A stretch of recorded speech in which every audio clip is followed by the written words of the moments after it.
la République arabe syrienne et des personnalités opposantes affirment que le dialogue est la seule voie pour sauver la Syrie.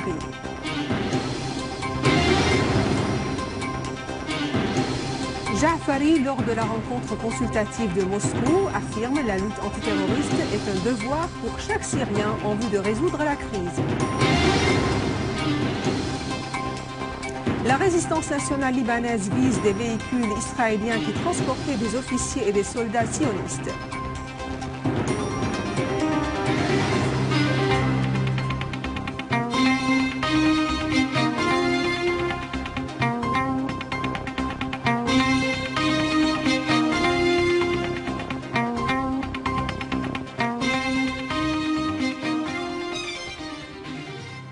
Bonsoir et bienvenue à ce journal. Le ministre russe des Affaires étrangères Sergueï Lavrov a affirmé qu'il est dangereux d'imposer au peuple syrien des solutions de l'étranger, soulignant que passer au dialogue pour résoudre les questions urgentes nécessite des efforts énormes. Dans une allocution prononcée en marge de la conférence de Moscou, Lavrov a affirmé: nous sommes sûrs que la Syrie, après la crise, trouvera la stabilité en tant qu'État souverain, laïque et prospère, avec l'intégrité de ses territoires.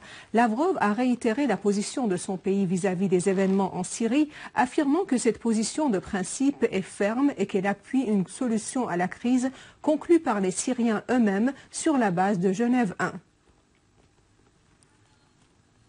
Une délégation de la République arabe syrienne et celle des personnalités opposantes ont tenu aujourd'hui à Moscou 2 séances d'entretien dans le cadre de la rencontre consultative qu'accueille la capitale russe.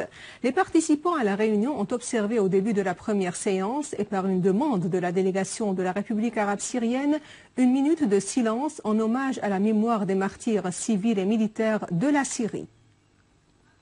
Dans une allocution prononcée lors de la première séance de la rencontre consultative, M. Jaafari a indiqué que la rencontre ne doit pas être une propagande, mais une tribune sérieuse reflétant l'objectif de cette rencontre qui a lieu à l'ombre de la souffrance, des pertes et des défis dont fait l'objet la patrie.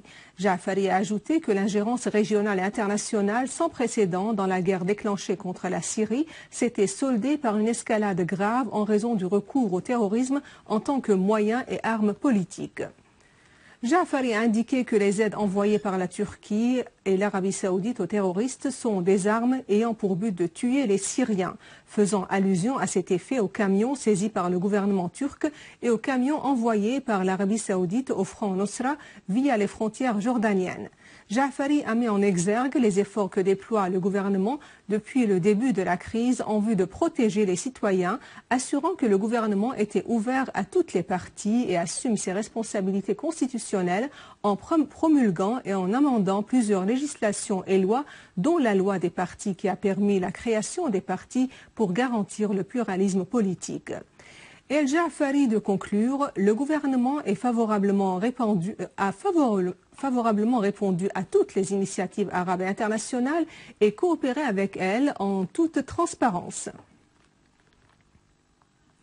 Dans un communiqué, le Hezbollah a indiqué que les combattants martyrs de la résistance à Quneitra ont visé ce matin une patrouille militaire israélienne.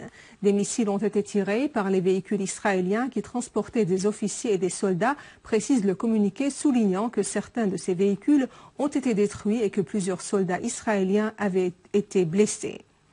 Plusieurs soldats de l'occupant israélien ont été tués et blessés dans une opération de qualité de la résistance libanaise dans la zone de Birket Naqar, dans les fermes de Shab'a occupées, selon des sources libanaises.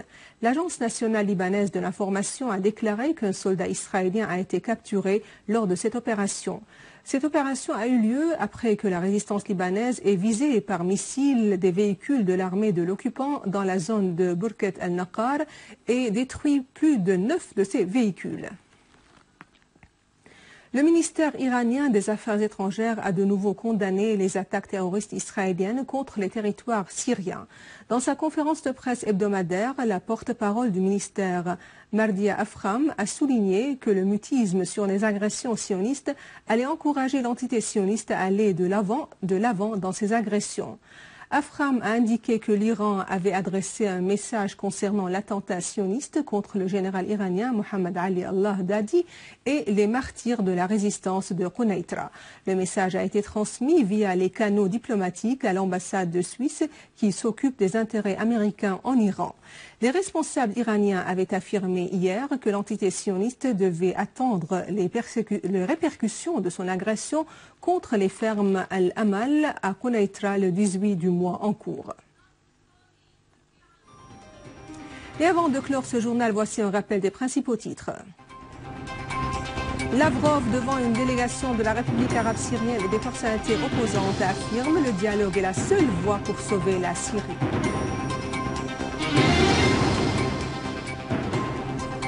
Jaafari, lors de la rencontre consultative de Moscou, affirme aussi que la lutte antiterroriste est un devoir pour chaque Syrien en vue de résoudre la crise.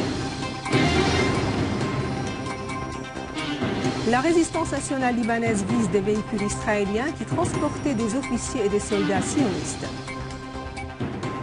Ainsi s'achève notre journal. Je vous remercie de l'avoir suivi. Passez une excellente journée sur notre chaîne. Et pour revoir ce journal et d'autres informations, vous pouvez consulter notre site internet syriaonline.sy. Au revoir.